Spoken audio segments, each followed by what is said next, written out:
The internet has made it easier than ever to start a business. Succeeding on the internet, now that's another story. The big question is, what are those who are succeeding doing differently? This podcast has the answers. When we finally got it, I was like, heck yeah, this is going to be so much fun. I'm excited. We are so excited. So for those of you that don't know Josh, I want to take a second to introduce this incredible person and entrepreneur. So Josh Forti is a millennial thought leader, social media marketer, and founder of the Think Different theory, who chooses to see the world, people, and reality not for what it is, but what it can be. By the age of 26, Josh had started and sold 2 companies, grown and managed 6 million plus followers on social media, generated over 3 million in revenue for clients and students, and made a statement in the world of social media and online marketing. He has spoken on stages across the country and has been featured in Forbes, The Today Show, Entrepreneur Magazine, Huffington Post, BuzzFeed, and GCTV. That was like so many places I had to like take a breath in the middle. Josh's why, or his purpose in life, is to inspire others to break free and find their purpose, know truth, and define their own destiny so they fall in love with life and make the world a better place.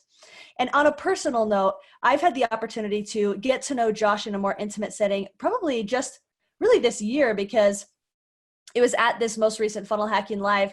Guys, we literally, when we were at Steve Larson's event, we part of it, we took over a dinner dining room hall, and our conversation went so long, we took it out into the hotel lobby. But we talked about all the real and the deep stuff from the get-go. We were talking about God. We were talking about what it matters to us. We were talking about family and the great aspects and the struggling aspects that we have going on in each of our families. I mean, Josh is like a cut the fluff, get down to business, let me look into your soul and get in there type guy. So anyway, Josh, thank you so much for taking the time to, 1, be my friend and see me, and 2, taking the time to be on the Marketing Matrix. Oh man, I'm so excited. And you're right. I don't do small talk well. And I have nothing against small talk if that's your thing, right? It's just not my thing. And I'm like, hey, if we're going to talk, if we're going to spend our precious seconds of this life alive, let's talk deep. So no, I'm excited. This will be good. I love it. Well, I would love for you, in your words, to kind of give us the story of how did you get into entrepreneurship? How did you come to the epiphany of needing to do Think Different theory? Yeah. Give us a backstory of all this. Yeah. So, oh man. So I grew up on a farm. Actually, so I was born in Wisconsin. At the age of 1, my parents moved to Los Angeles, and I grew up as a child in the suburbs of LA until I was 11. But then when I was 11 years old, which is when you start remembering stuff, right? That's when we moved out to a farm in Indiana. So I grew up from age 11, 12-ish, all the way up until about age 21 on a farm. And that's where I learned the values, right, of life, of hard work and of treating people with respect. And my parents were super, super awesome in the sense of I'm super lucky. They're still together today. They love each other. I have 7 brothers and sisters, 6 of them still alive today. So I grew up in a very loving setting, but one that was we weren't super successful by any means. We weren't poor, but we were definitely that middle class, paycheck to paycheck type of thing. And so for me, a lot of the problems, because everybody has problems, right? But a lot of the problems that my family faced, a lot of the stress, all revolved around money. And a lot of my immediate friends or people that we hung out with, that was the same thing. It was always, can we do this? Well, the first question was, do we have the money for it, right? Or what does money look like? And so for me, success equal, if I just had money to do whatever I want, that would be great, right? And so I got into entrepreneurship kind of on that basis. I mean, there's a little bit more to the story than that, but essentially it was, I want to be my own boss. I want to get rich, right? And so I get into the entrepreneurship world. I was in the Instagram game first, and everyone's freaking out about TikTok right now. Instagram was the same thing back when I got started, right? Anybody could get on Instagram and grow, 10,000 followers in, a month or more. And so, but I actually made an agency out of it. And so we ended up growing a bunch of followers on there. Fast forward a year and a half from there, a business partner separation later, but another company later, I was doing $50,000 or $60,000 a month. So at 23 years old, who for a kid that grew up making $25,000 a year, I had more money than I had ever seen before in my life. Yet there I was, and like flying to Miami, flying to Los Angeles, flying, going to Vegas, hanging out with the high rollers, people betting $10,000 a hand. I wasn't, but like that was this life. And like I was really, really miserable. And like I had kind of gotten away from my family value. I mean, I didn't really ever turn away from like God or like that type of thing, but like I certainly wasn't involved in it, right? Like it was kind of like a money grab, however fast I could make money. But I remember at the end of 2017, going into 2018, like sitting there kind of going, okay, like something's got to break, right? I'm making 50, 60 grand a month. I'm spending 30, $40,000 a month just to fix my problems every month. Cause I'm, problems up to my neck all the time, all, clients upset.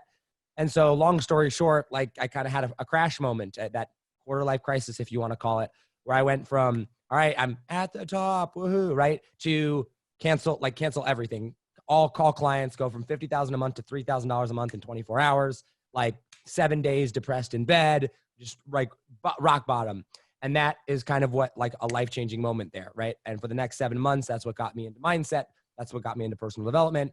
It was that moment of like, if mindset's the answer, I guess I don't know what that is, right? And so I went to go study that and figuring out that. And that led me to kind of just sharing. I create a lot of content I always have ever since I got into the online space. So I started sharing my journey. People were like, Josh, we need a podcast. We need something from you. And so that's when we started Think Different Theory. That started in January of last year. And then my brother passed away in a helicopter crash. And I know this kind of, is a longer story, but long story short, I had an older brother. I'm the second oldest. I had one older brother. He left behind a pregnant wife and a 5-year-old son. Really, really messed up my life, at the beginning of last year. So I ended up parting ways or selling my half of my business to my business partner, going on a world trip, kind of traveling around the world, getting some perspective, studying God, studying philosophy, purpose in life, kind of things like that. And did Think Different Theory the entire way, documented all of the thoughts, all of everything that was kind of going in my head through the whole process of it. Through that. And here we are today, building audiences and having fun. We're back into the marketing game now. Have a little bit more level head on my shoulders of what's done. But now we get to work with really cool people like Russell Brunson and Steve Larson and Brad Gibb and all sorts of fun people, just helping people change the world by building audiences. So there's a long story in 5 minutes. Yeah, well, not only, I mean, it's an amazing story. And what I think is crazy is like how many hard hits you had in like such a short period of time. I mean, that is, it's like you concentrated like a decade of tough into like an 18-month period. Yeah. I always tell people that, 2020 has wrecked most people's lives with COVID, right? Like 2020 is really bad for a lot of people. I was like, my end of 2018, 2019 is most people's 2020, right? But like at an extreme level. And I'm not trying to downplay anything that's going on in here. My 2020 has been great, but not because of, anything that I did. It's just, that's where my life is, right? But we all go through our struggles. And so like wherever you're at right now, like somebody else that appears to be killing it right now either has already gone through or will go through it again, right? So like just stay on your journey because we've all gone through something like that. And we've all gone through like that lowest moment of, I mean, when my brother passed away, it's like you're sitting there and you're like, wow, right? Like now what? Right. And it's like, I mean, that was my best friend. That was the person that I trusted more than anything. I was supposed to go see him in a month and hang out for a week. Like, you know what I mean? Like so many things there. And so like, those are dark moments, but if you can continue to master your mind and continue to go, okay, what does Tony Robbins say? Life happens for you, not to you. Right. And I'm like, all right, I don't know how, but like, if I can choose to see that even then I know life's going to be better. So yeah, there's a lot. Yeah. Well, and I don't, it will always be painful. It will, like, those experiences will always be painful. But what was it? Was there like something in particular that helped you make the shift to like step through the pain being an enabling thing where, I mean, you probably wouldn't have Think Different Theory today had those experiences not happened. And not to say that like you wouldn't take them back if you could. I mean, you totally would. If you could have your brother back, I know you would choose your brother over that. But like, how did you make that shift to using it as this platform for truth seeking, asking the raw questions? Like, how did that happen? Yeah, man, I don't know if I actually know the answer. I would say that it was a large testament to how I was raised. I believe very strongly that you have a choice in everything, right? And I know a lot of people don't think that way, but like, I believe, you know, my mom, I was homeschooled. So my mom did a really good job of making me read like philosophy books in high school. I hated it, right? Like at the time, I'm like, this is the stupidest thing. I will never use this, right? But that understanding of a perspective of the world, I remember reading a book called Understanding the Times, right? And it's like the Christian philosophy versus the Muslim philosophy versus the, you know, all these different cultural philosophies of basically how the world is shaped. And so when Kyle died, and like when you're in that moment, you go, this is messed up, right? But because I inherently believe that I have a choice, I don't know what that choice even entails, right? I don't even know what that necessarily looks like, but I know that I get to choose how I respond to this. And so I think when there's an underlying belief that that is how the world works, which came from studying philosophy, which came from studying God, which came from studying how the world is put together, right? I go, okay, I do have a choice, all right? And I can either make this situation worse or I can make this situation better for myself and for the others around me. So what do I need to do to make the situation better? I didn't know what that was, right? But I knew that I knew that there was a right response and a wrong response when it came to more pain or less pain, learning or not learning. And so, you know, I'm a Christian. I believe in the Bible pretty heavily. I believe in religion pretty heavily. I think most religion is crap, or most religious people, I should say, are crap. But like whether it's Catholicism or Mormonism or Christianity or like whatever it is that you're into or speaking to, I believe God can speak to you there, right?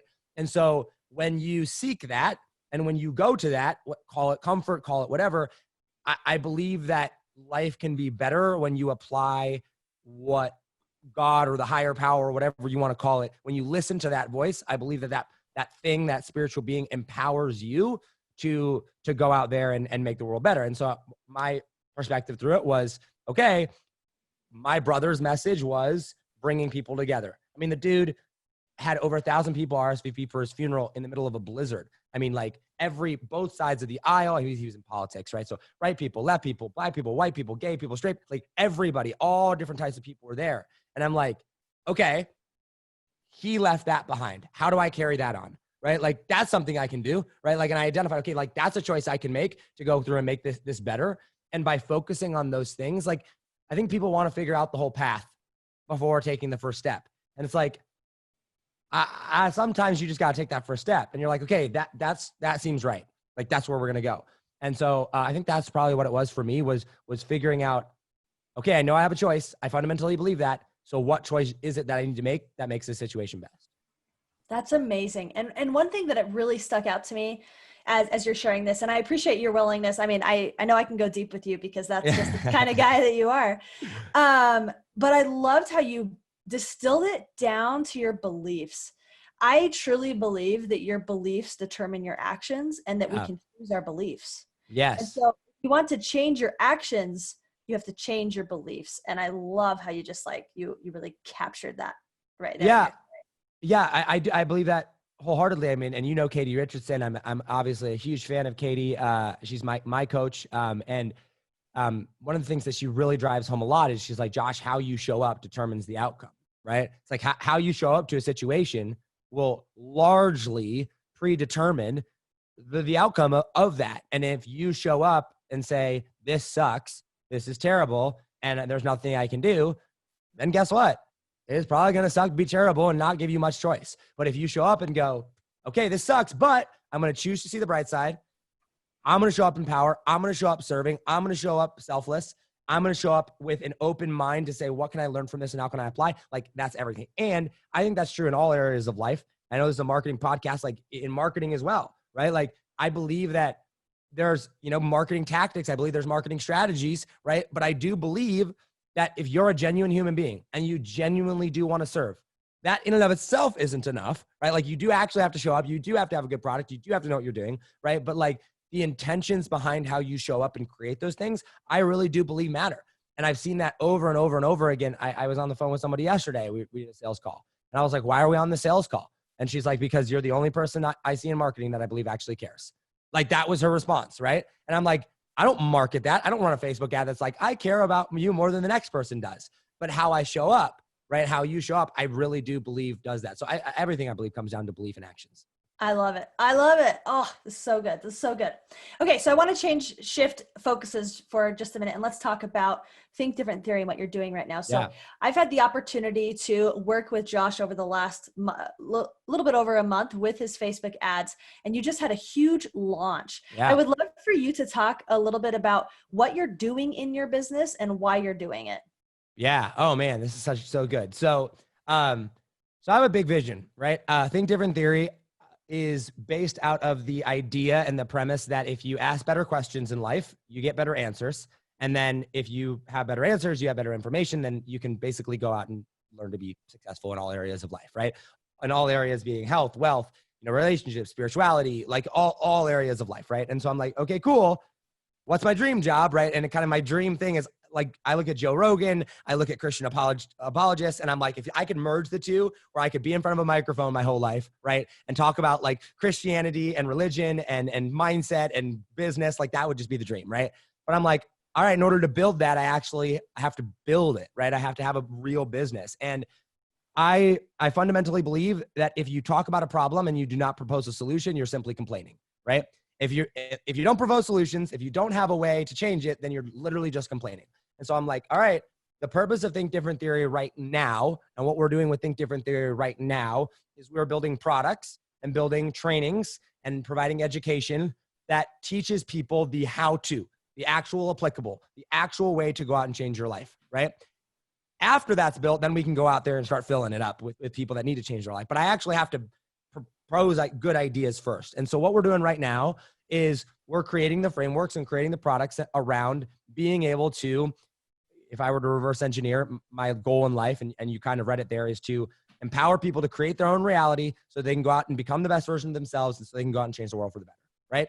And so I'm like, okay, what do you got to do to create your own reality? Like, what does that even look like, right?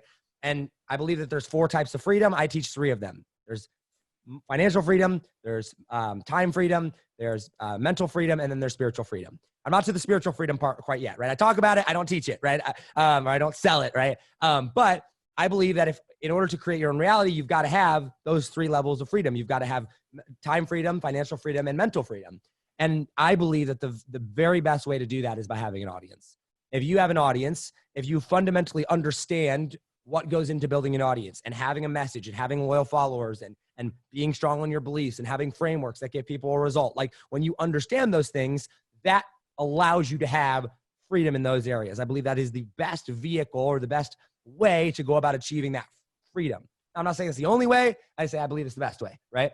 And so what Think Different Theory is about right now, and the launch that we just did, is empowering people on how to build audiences. Why? So that they can go out and, the underlying why behind it, create their own reality, become the best version of themselves, change the world for the better, or how they see fit, right?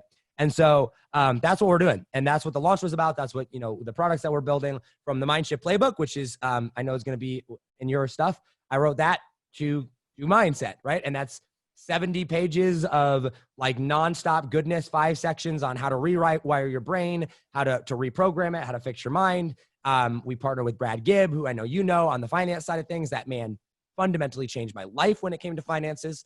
And then, the time side of things is when you have an audience, when you have your dream customer, and when you're working with people that actually want to pay you money, like don't just tolerate paying you money, but are actually like, no, here you go. Like, no problem. Here it is. Like that brings so much time and financial freedom on that front, and allows you to really be empowered to make good decisions as well. So we teach wildly profitable audiences. Once we get that down and systemized and, grow that up, then we're going to shift into creating more viral content of like helping people think, helping people free their mind and stuff like that. I love it. Okay. So let's dive into this topic of audiences, because it's a fascinating topic. And we're not just talking about like a custom audience in Facebook. Right. We like talk about Facebook, but like, how do you define an audience? And I would also like for you to talk about, if you could, the life cycle of an audience, because it takes a lot of momentum for it to get started before it starts propelling itself. And like, what are those initial phases? What do they look like? And then where's the tipping point where it just starts to take care of itself and it's just a snowball? I was talking to Catherine Jones just last week, and we were talking about how your business at first, it's like you're pushing this boulder up the hill and it's so hard. And like, you're just all this momentum and it's taking so much energy. But then there's this point where it goes over the crest and then you're chasing your business down the hill and you're like, oh my gosh, come back. Like it's kind of going out of control. So like, what are audiences, going back to that, what are audiences and what's the life cycle of them to get to a point where it takes over and just creates incredible momentum for you? Yeah, I love that. One of the things that I throw rocks at, right, if you will, is I don't teach people how to get followers. I don't teach people how to get members to their group. Like, yes, we do those things, right? Like, yes, I've grown and managed 6 million followers on social media. But there was a time in my life where I was managing almost 3 million followers on Instagram. And I was making, combined with my business partner, like $100,000 to $150,000 in sales a year. And then we split and I went to a Facebook group of 5,000, not even 5,000 people. It was a few thousand people in it that actually knew me, that actually like bought into my messaging. And I had no idea. And I was like, well, I need money. So let me make him an offer. And I made him an offer and I made $42,000 in 9 days. And I was like, wait a second, like less than 5,000 people, 3 million people. And I made half as much money in 9 days as I did in an entire year almost with it. Like, what was the difference? And like, that's when I started to understand audiences. An audience of people is a group or a segment of people that are really sold on your message and are bought into the future-based cause of whatever it is that you're trying to do and understand the vehicle that you're proposing to get there, right? Like, that's really what an audience is. And like me, I focus on customers because I'm, help business people. So I'm like, hey, if you're not a buyer, then we're not really interested in you right now, not at the beginning, right? Because we've got to actually create sustainable change, sustainable growth that only comes through revenue. And so for me, I do focus on the customer aspect of things. But I think where people go wrong is that they think that people follow them because they're producing content. They think that people follow them because they edit their pictures well, or because they have cool edits in their YouTube things. And like, that gets to some attention, but that's not why people stick around. That's not what builds an audience. That's not what gets people to buy into or create any form of lasting change. What does that is your message. And what does that is your ability to communicate your message to your audience in a way that they understand, and then give them a real tangible step, a real tangible framework that they can understand that says, okay, if I follow this path, I can get to that result, that end goal of wherever it is that I'm after. And so whether it's, I work with Brad Gibb, right? His is financial freedom in 10 years or less. That's a great slogan. It's a great saying. It wouldn't mean anything unless there was a tactical game plan attached to it.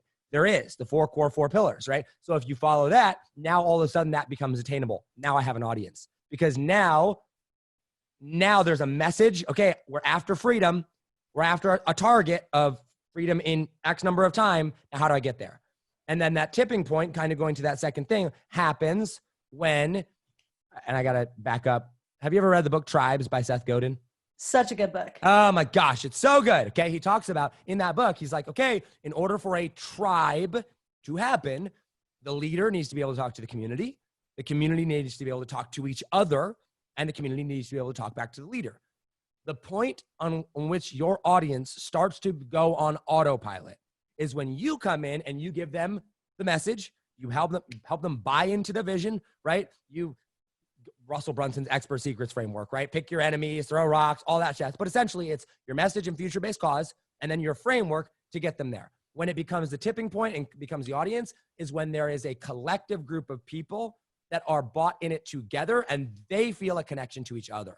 When you can create that connection to each other, that identity of like, no, we are funnel hackers. We are New England Patriots. We are like, name your organization that you find identity in.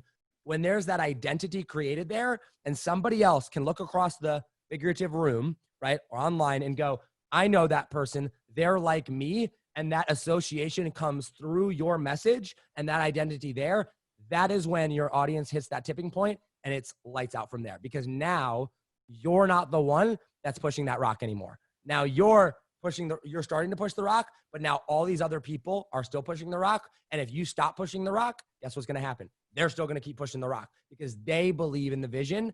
They believe in that message. just as much as, well, never just as much as you do, but like they believe in it just like you do. And now all of a sudden you've got this community that's like, sell us more stuff, give us more information, tell us what is next, because they're looking to you as the leader to say, okay, like you're the one that put us on this path. Where do we go now? And that's that's what we teach people to do with audiences, is create that. So good. So good. Okay. So I have a couple more questions on this topic for you. First is, so there's the saying floating around in business marketing land that you need, and if you know who said it, then you can tell me. You probably do. But like you need 1,000 true fans. Yeah. Yeah. Do you believe in that? Is that something that you're like, yes, like that's a good. I believe that. I believe in the concept of what he's saying. Yeah. I do believe, like, I don't think your target necessarily has to be 1,000 true fans, but like, I think that the byproduct of good marketing when you grow a movement results in that. And if you did make that your target, that would be like, you would have success. But I do believe about that metric, like when you have 1,000 people, and Russell Brunson said it in .com Secrets. I don't remember the guy who initially said it. But like when you have 1,000 diehard fans, like that will buy absolutely everything that you sell, put out, show up to, whatever. That is kind of like that freedom tipping point where you're like, okay, like it's very hard to go back from that, right? Like now you're well on your way of that. So yes, in concept, I do believe that. I don't believe that necessarily has to be the focus, but I do believe that any successful audience does already have 1,000 true fans. Yeah. Okay, cool. So believing more necessarily in the concept than like the number 1,000. Right. Mm-hmm. I think that that's a byproduct, but in principle, yes, I agree 100% with it. Okay, cool. So, and from working with you, there was something that you said that really caught my attention is you talked about how you need to be simple in your strategy and delivery of your message, and like pick like one platform and base everything off of that thing. Can you speak into that and like what you meant? Because as I was working in like on your ad copy and I were talking about that was something you kept harping on, is to like simplify this process. Yeah. So like, I think, the idea of omnipresence, the idea of, 100 pieces of content a day on every platform, like Gary Vaynerchuk talks about, is like fun and great in concept, right? Like, and if you are worth $100 million and have a full production team, that may be achievable, right? But do you know how hard it is to understand every single different platform and produce that amount of content? Like, that's a really difficult thing. And so, I mean, I get asked literally every week, right? Every time I'm on, doing any form of Q&A, Josh, what platform should I start? Should I start a podcast or should I do a Facebook group? Like, like what should I do, or an Instagram or YouTube? Like, what's the best one? And like, I think going back to the purpose of Think Different theory, I think if you ask the wrong questions, you're going to get the wrong answers. You're going to get the wrong information, right?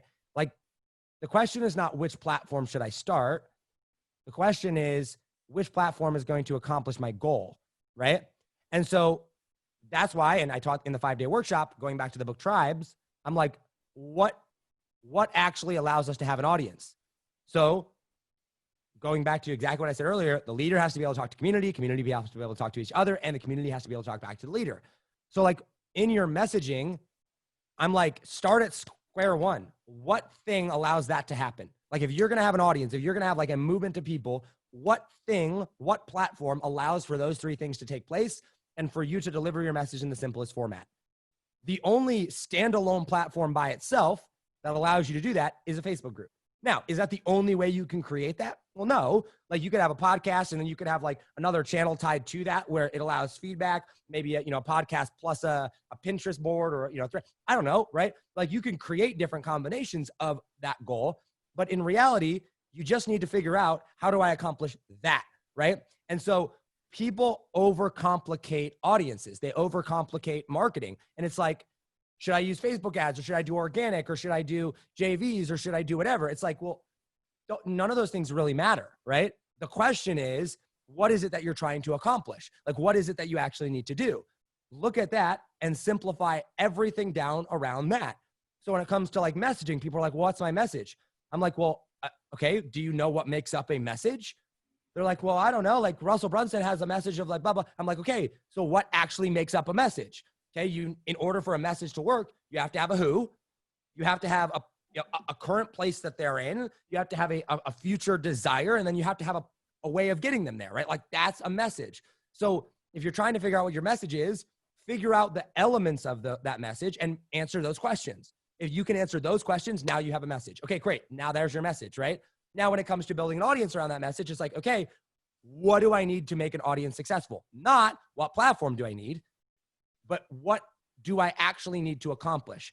And when, like, I've always wanted to do a podcast episode or just have a whole podcast around like just how to think, because I think that one of the biggest problems I'm going to speak to America, probably the world, but for sure America today, is that people don't know how to think.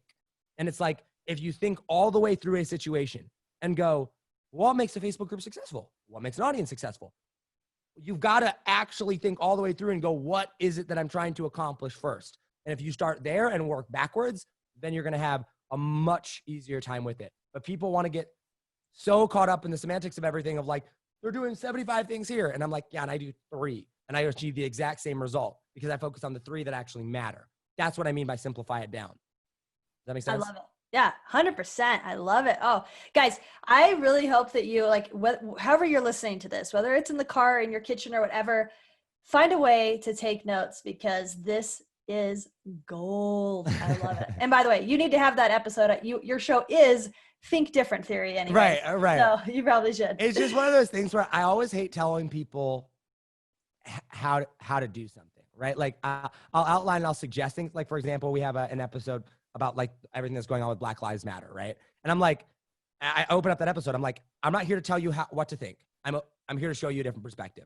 right? Like, and that's kind of the angle I like to take because once again, going back to choice, like you have a choice. Like you can choose how to think. You can choose how you're going to act. I'm simply saying, hey, here's my perspective. Just like when I go and learn something, I don't take Russell Brunson at his word. And like, I love Russell. We're friends, right? But like, I'm like, if he says something, I'm going to go validate it. I'm going to go see other perspectives. I'm not going to blindly follow something. So I don't like people telling people what to do, but rather how I do it to broaden that perspective of things. You know what I mean? I love it. I love it. Okay. So you dropped a little open loop in there. You said, I do 3 things. So like, what are your marketing strategies in your company right now? Oh man. First thing is like, we really make good products. Like and I'm going to get like tactical here, right? Like if you want like the actual tactical, not like overview level, like obviously we have a good message. Obviously we know our why, right? Like, but from considering you are a company that is in business and you know the direction that you're going, I'm not talking about complete newbies here, right? Like if you're a newbie, like a little bit further along here. Okay. But like if you have a business, the first thing and I learned this from more than anybody else, I learned this from Sam Ovens and Dan Henry. Which was you've got to build great products. Like if your products aren't good, like it doesn't matter how good your marketing is. And so that's the first thing. It is a meticulous, like I feel like a lot of people in this whole marketing game, especially in the online space, it's like, what's the least I can do, the least I can show up for and still make the sale without refunds? I'm like, what's the absolute most I can do, make it absolutely perfect? And then how can I remove myself from the situation without sacrificing that quality, right? So like number one, first thing that we do is make great products because that people will talk about great products more than anything else. That's the first thing. The second thing from a marketing perspective is we create really, really good content, right? And like a lot of it. And I don't like, everyone's like, is it quantity or quality? Like there is an element of both. You want to create as much possible content of quality that you can, right? And so for me, I produce 3 podcast episodes a week. We break that down into micro content. I do Instagram stories every day. I do Facebook posts.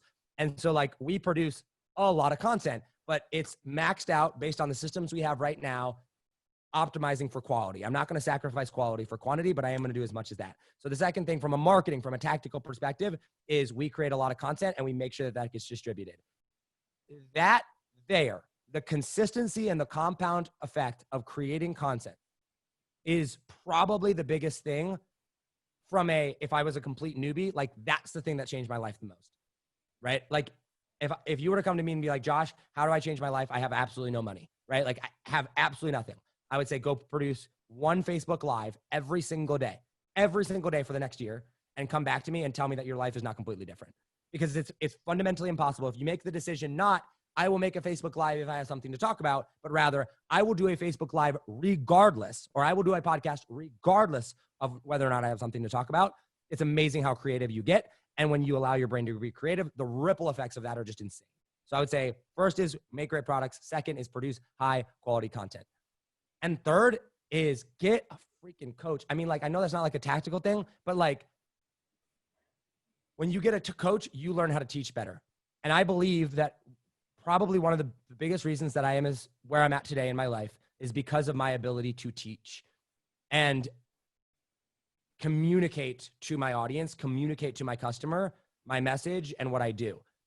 That came by getting coached and watching how other people coach. I learn probably just as much from watching and having a coach that as I do from what the coach actually teaches me.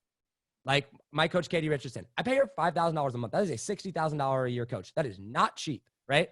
But I learn not only so much from what she teaches, but how she shows up, how she teaches, how she lives her life, how she, runs her business. And I get to see behind the scenes of that. When I hired Dan Henry, when I hired Sam Ovens, I am paying to learn how to communicate. I am paying to see what it is that they do. When you focus on how you communicate and how you're able to communicate to your customers, and you focus on that, and you have a great product, and you are creating a lot of content, which is basically the implementation of communication, right? Your whole life changes, your entire business changes, because by default, like you should go back and see my first videos that I ever did on YouTube. Like I have them. They got 4 views. Like I have screenshots of them. And it's the most painful, cringeworthy thing I've ever watched, right? But it's like, that's where I started. And I learned to communicate by going and saying, okay, how's Russell doing it? How's Dan doing it? How's Sam doing it? How's Ty doing it? How's Grant doing it? How's Gary doing it? And like going and actually learning and going, okay, now let me go and practice, create content. Okay, now that I'm producing content, I need a call to action. I need to monetize. What do I need? I need a great product. And like those 3 circular things have fundamentally changed my business and my life. Oh, I love it. So good. So good. Okay. So one last marketing type question, and then we're unfortunately we're gonna have to wrap this up and probably have you on the show again because we are just started. Okay. So the last piece is I would love for you to talk about your thoughts in organic versus paid advertising in building audiences, because for 2 reasons. One, I have helped both types of entrepreneurs, some that are doing a little bit of mixture of both, some that are primarily organic like yourself, some that are strictly paid, and it all has each way has its pros and cons. But I would love your perspective on paid and organic and how they should play together. Yeah, for sure. There's an experiment I watched one time, and you may have seen this. There was a guy, he was like, I'm going to put out a fire with gasoline. And you're like, how's that even possible? Like gasoline's super flammable, right? And so he goes, he lights this match, he puts it on the ground, and like the match is going. And then he takes this, I don't know, it's like a gallon of gasoline or whatever, and he goes, and he like just throws it on it, and the match goes out. It doesn't light up because it was literally just engulfed. It ripped all the oxygen away from it, and out the flame goes. So rather than lighting it up, it just literally suffocated it and killed it. I feel like that's what most people are trying to do with their marketing, right? Like your flame needs to be big enough by organic. Organic in and of itself, with the exception of if you're Prince EA or, like something like that, like unless you're an actual viral genius, which even then I would argue there's a lot of pay that goes into that, just not in an ad side of things. Your organic, you have to start with organic. Paid traffic is gasoline. That's what it is, right? If your organic strategy is, I have a match and it is lit, if you go and dump a bunch of ad spend on it, it's probably not going to do too much, right? And even if you do get it off the ground, it's going to be real messy, right? Take the time in your organic marketing to figure out your market, to figure out your offer, to figure out your message. And then as soon as you prove it, you go from match to campfire. Now put gasoline on it and make it a bonfire. And now burn the whole forest down, right? Like that's the process. And I think that like you're never, ever, ever going to be able to scale your business to millions and millions of dollars without paid advertising. It just won't happen, right? But you can have a massive, massive budget. I remember we were working one time with, man, I used to do big time Instagram campaigns, right? And this company came to us one time. They're like, we have a $60,000 budget. And I'm like, heck yeah. And they're like, here, it's yours. Go spend it. And I'm like, sweet. Like, what's the offer? And so I don't know, it was like a physical product or whatever that they were selling. And I was like, sweet, what are like normal conversions? And they're like, oh, this is the first time we've ever sold it. And I'm like, oh, no. Like, this is not good. Like, we do not want to run this, this campaign. And they're like, no, like, we know it's awesome, blah, blah, blah, blah. Like, just run it. And I'm like, so you're not gonna be mad at me if we don't get any results. Cause like, how, like, why would we do this? And they're like, it's fine. It's just 60 grand. I'm like, well, I guess when you're super rich, I guess just 60 grand. And so we did it. And like, it didn't go well, right? Like, we spent way more money on ads than we made, right? Why? Because we just drowned out. Like, we had no base to go off of. We didn't know what the message was. We didn't know who the audience was. We didn't know, like, we were just guessing. And so my advice to you is, you do not need to run paid advertising to make your first dollar online. You can get that organically. What you sell, how you sell it's going to be slightly different, right? And I would say it's way easier to sell high ticket organically than it is to sell high ticket paid, right?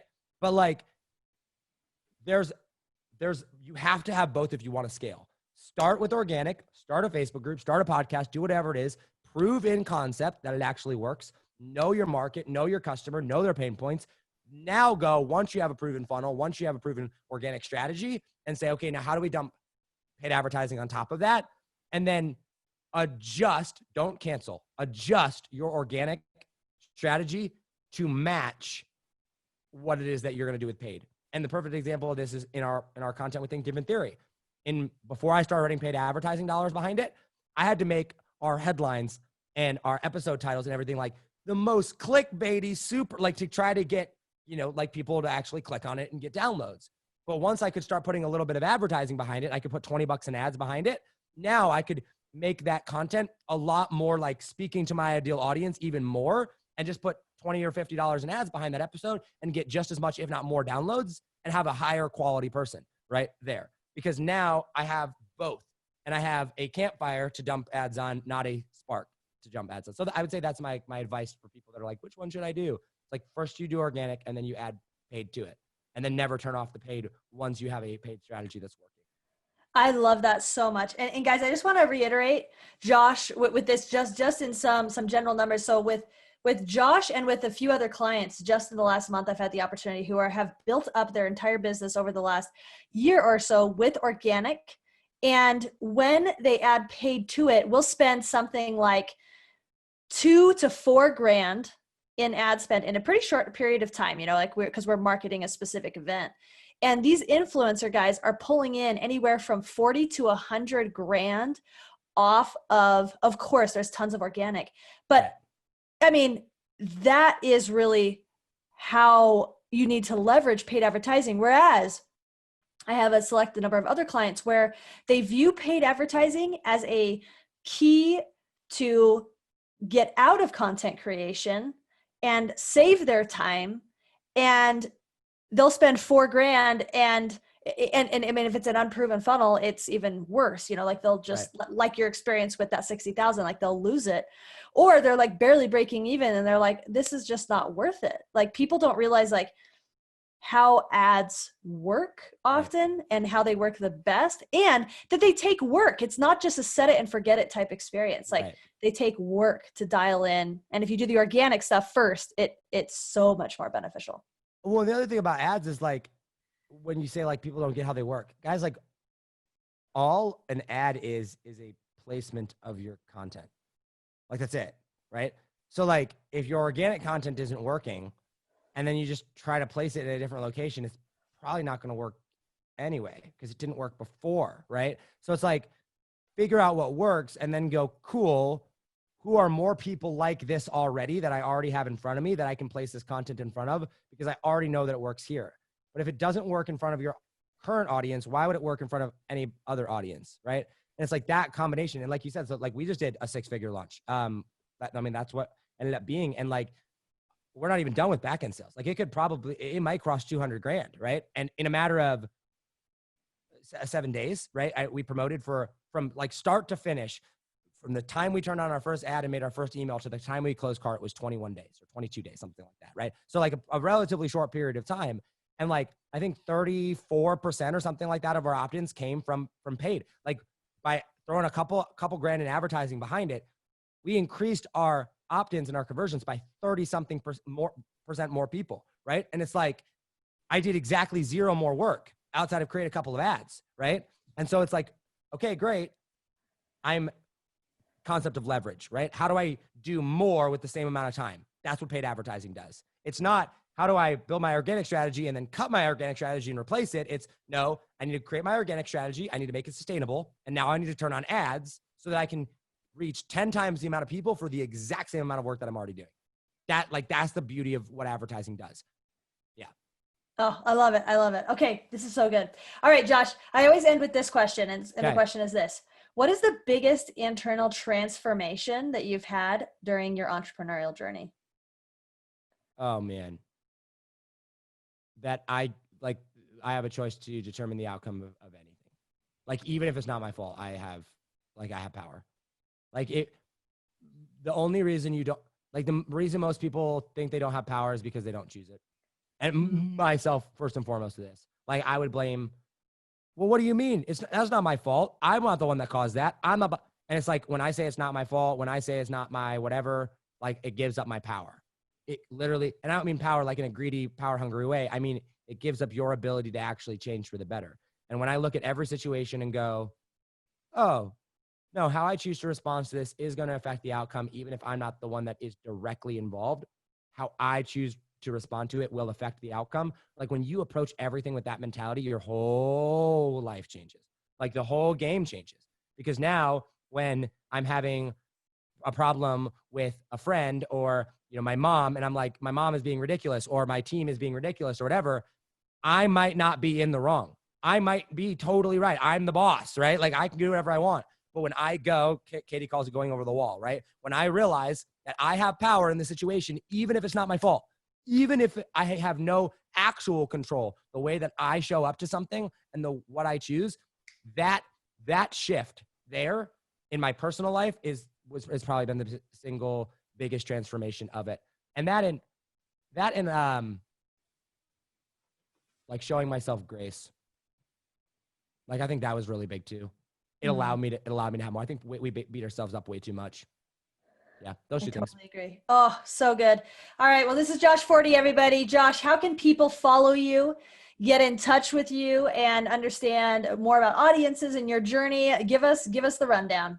Okay, awesome. ThinkDifferentTheory.com, name of the podcast, ThinkDifferentTheory.com. If you go there, /listen will take you directly to the actual episodes. But ThinkDifferentTheory.com, we've got our Facebook group on there, which is called Wildly Profitable Audiences. You can join. Mindshift Playbook is on there. We have tons of freebies on there. The podcast is on there. All of the information there. That's going to be the best place for informational purposes and to listen to the podcast. ThinkDifferentTheory.com, ThinkDifferentTheory.com /listen. And then if you want to contact me, do not send me a message on Facebook. Posting in my group is a good way to do it, but the best way to get a hold of me is on Instagram @JoshForti. I go through at least once a week, usually multiple times a week, and go through all my messages that are like requested. I reply to everybody on there. I reply to all my comments on my pictures and images and stuff. So @JoshForti on Instagram is going to be the best way to actually get in touch with me. I love it. All right, guys. Again, this is Mr. Josh Forti with the incredible Think Different Theory. Josh, thank you so much for bringing your heart, bringing the real deal, and coming and just dropping loads of value with us. Absolutely. Thank you so much for having me on. This was so much fun. We'll do it again. All right. Perfect. Awesome. That was so good. So good.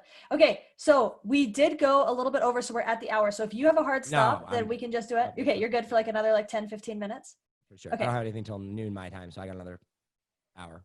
Okay. But I promise I won't take that much time. Okay. Awesome. Well, thank you so much. That was absolutely perfect. It was so good. Good. So good. And it was actually, good questions. Thank you. It was great to talk to another marketer, right? Because I talked to a lot of business owners, but to talk to a marketer was just rad. Okay, good. Cool. Now I'm excited for this because I don't know what this question is, and I love that. This is so good. I'm excited. Okay, so and I'm going to give you the question beforehand, so you don't have to be completely on the spot. You can think about it while I'm reading your bio. But okay. The question that so how this is going to work is I'm going to start the show again. And then I'm going to read your same intro, and then I'm going to ask you for your backstory again, but like do like the 30 to 60 second elevator pitch version. Cool. Okay. Cool. And then I'm going to ask you this question. I'm going to ask you, what small marketing strategy or tactic has made the biggest difference in your business and why? Oh, okay. Perfect. You're like, oh yeah. Yeah. I got this. For sure. Yeah, for sure. Okay, yeah. Cool. All right. So you ready to go? Yep. All right. Welcome to the Marketing Matrix. I'm your host, Lisanne Murphy, and today I am joined by the one and only, incredibly talented Josh Forti. Josh, thank you so much for coming on the Marketing Matrix today. Lisanne, thank you so much for having me. I'm so excited. Oh, guys, you are in for a treat today. Josh is a good friend of mine. I want to take a second to introduce this powerhouse entrepreneur so that you can get to know him for yourself, and I'm going to let him do his thing and just blow us away because that's what he does. So Josh Forti is a millennial thought leader, social media marketer, and founder of Think Different Theory, who chooses to see the world, people, and reality not only for what it is, but what it can be. By the age of 26, Josh had started and sold not one, but 2 companies, grown and managed 6 million plus followers on social media, generated over 3 million in revenue for clients and students, and made a statement in the world of social media and online marketing. He has spoken on stages across the country and has been featured in Forbes, The Today Show, Entrepreneur Magazine, Huffington Post, BuzzFeed, and GCTV. Josh's why and purpose in life is to inspire others to break free and find their purpose, know truth, and define their own destiny so they fall in love with life and make the world a better place. And again, on a personal note, Josh and I have had the opportunity to get close over this last year as we've had an opportunity to dive into each other's lives and talk about the things that really, really matter. Josh is a no fluff kind of guy, and he's also not afraid to just dive in and get to know anybody. It's my favorite thing about Josh, and he's done that with me, and I've watched him do it with countless others. And it's been so fun being your friend and being a part of your business growth in the recent months and with ads. And just, again, it's just so great that I get to share the connection that we have with the audience of the Marketing Matrix. So thanks so much for coming. Yeah, well, thank you. That was quite the intro. I appreciate it. And yeah, super cool. We get one life. Let's use our time wisely. If small talk is for you, great. But I like to go deep on things. I love it. Okay, so for those that aren't as familiar with you and your story, I would love to give them to get a feel for who you are and how you got to this point of being an influencer in this world. Oh man. Okay, so let me give you like the 60-second rundown here. I grew up at age 11, we moved across the country to a farm in Indiana. So from age 11 to about 21, I grew up on a farm. After realizing, the farm life is not for me, with everything that, went on, I got into entrepreneurship because I was like, I want to make money. Right. And so I hopped on the Instagram train. This is back when Instagram was really blowing up, started an agency on there with a business partner, ended up after about a year and a half splitting ways with him. No hard feelings whatsoever. We just had different directions for the company. But during that time, we had grown and managed about 3 million followers or so. And what was interesting is we made decent money for, a couple of 20-something-year-old kids, $150,000 in a year or something like that. But shortly after I ended things with him and we kind of split, I had no assets. I had no email list. I had no anything. I had no offers except for I had this Facebook group and it had like 3,000 or 4,000 people in it.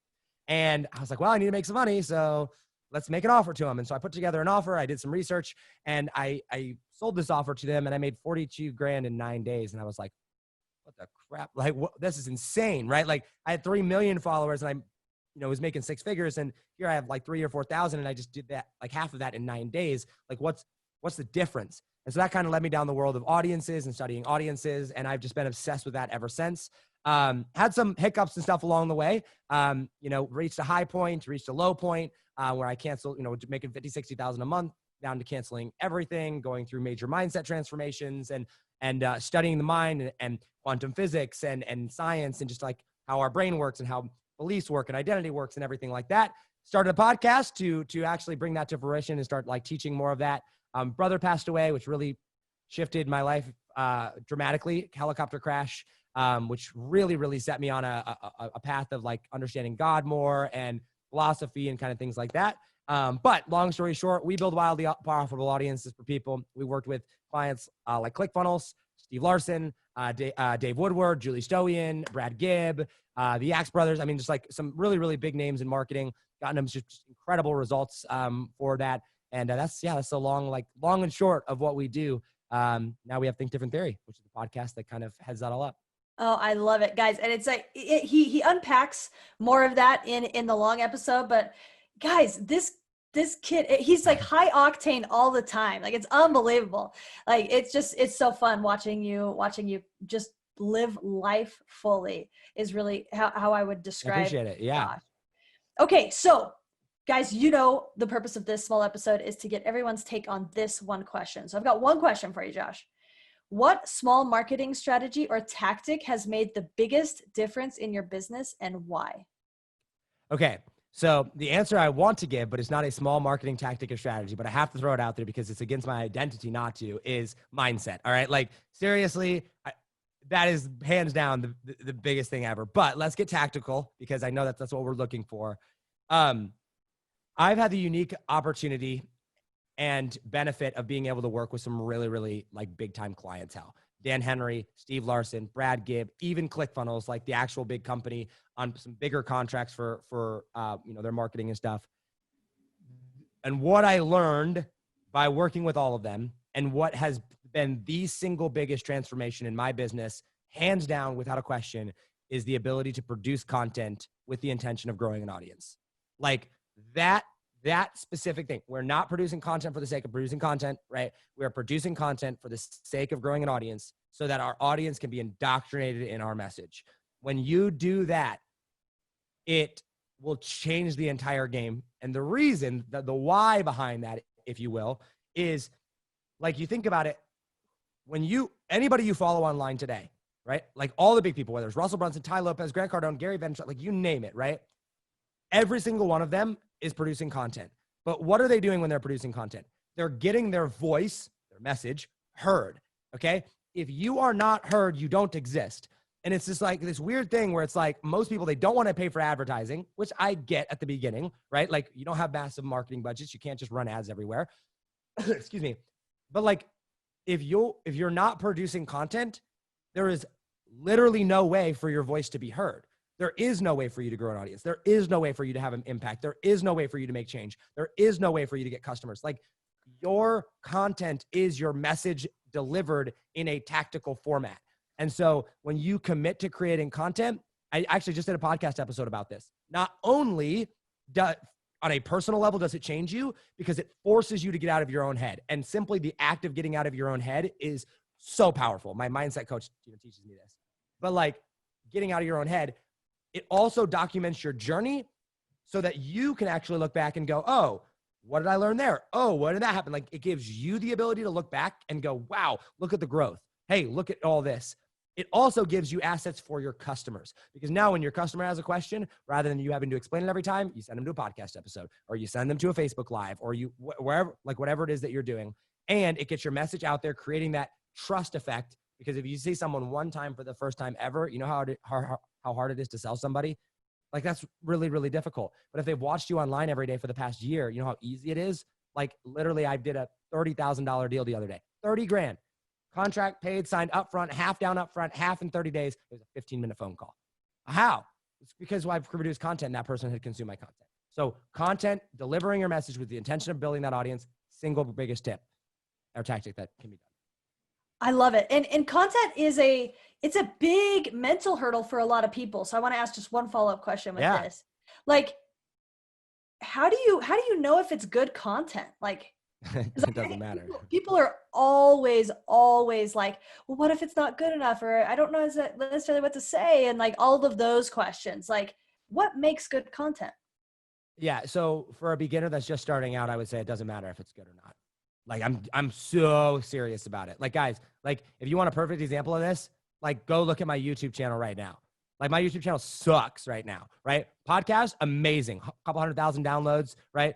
With everything, and growing. My Facebook lives, my Facebook group, like they're on point. I just started producing content on YouTube and I'm like, I have no idea what I'm doing. I'm just doing it because I'll figure it out, right? Like, at the beginning, you just produce it because And every single person that I've talked to that like has a podcast, Steve Larson, Russell Brunson, like you don't find your voice until you actually go and do it. I didn't find the voice on my podcast till about episode 50. And I didn't actually like realize that I had found my voice until episode 100.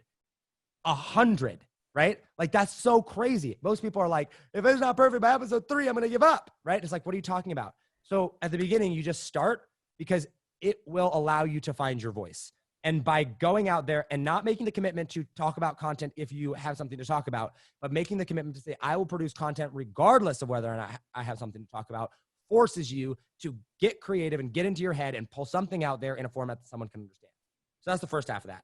The second half is you always just tie it back to your message. And this is why I tell people, like, if you want to create good content, you just need to ask yourself the question of what is your message and what are the things that you need to teach to get someone to understand that message. So for me, my message is I want to help people create their own reality so that they can become the best version of themselves so they can go out and change the world for the better. That's my message, okay?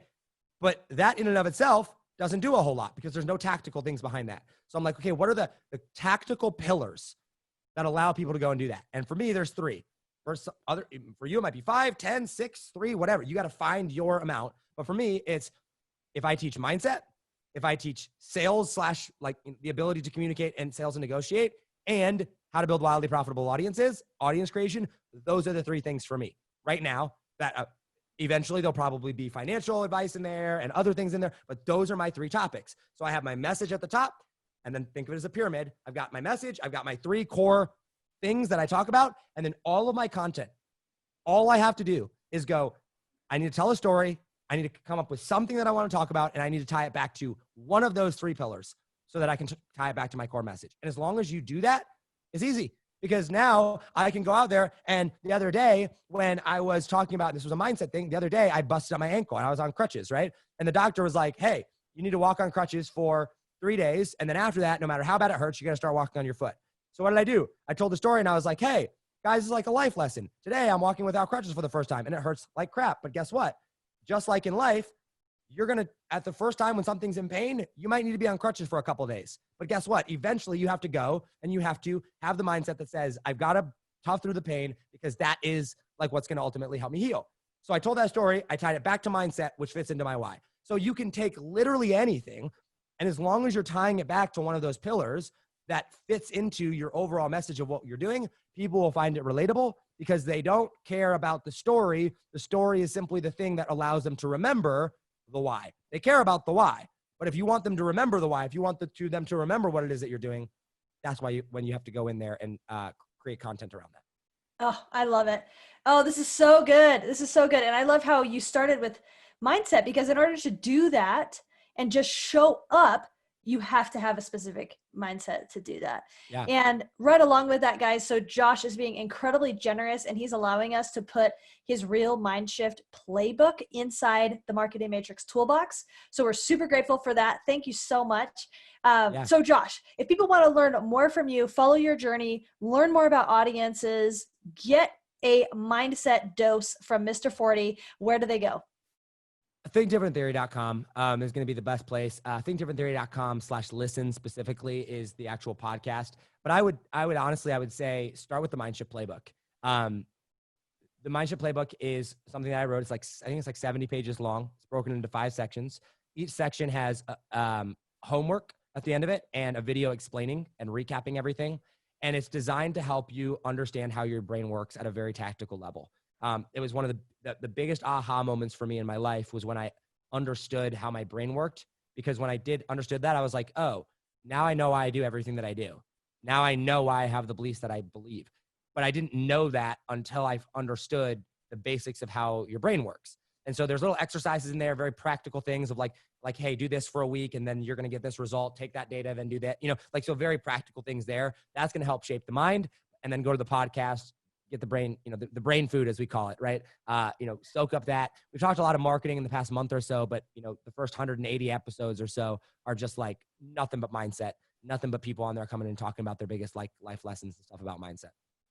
I love it. All right. Well, Josh, thank you so much. You guys make sure to follow Josh and understand his journey, because he's always producing incredible, incredible content that always makes me think different. So thank you so much for producing that. And again, this is Josh Forti on the Marketing Matrix. Thanks so much for being on the show today. Absolutely. Thank you. All right. Perfect. Boom. Thank you so much. You're That so was welcome. just I'm so glad great we were able to fire. get this done. Yes, indeed, indeed. Lisanne, thank you. I'm sure we'll talk soon.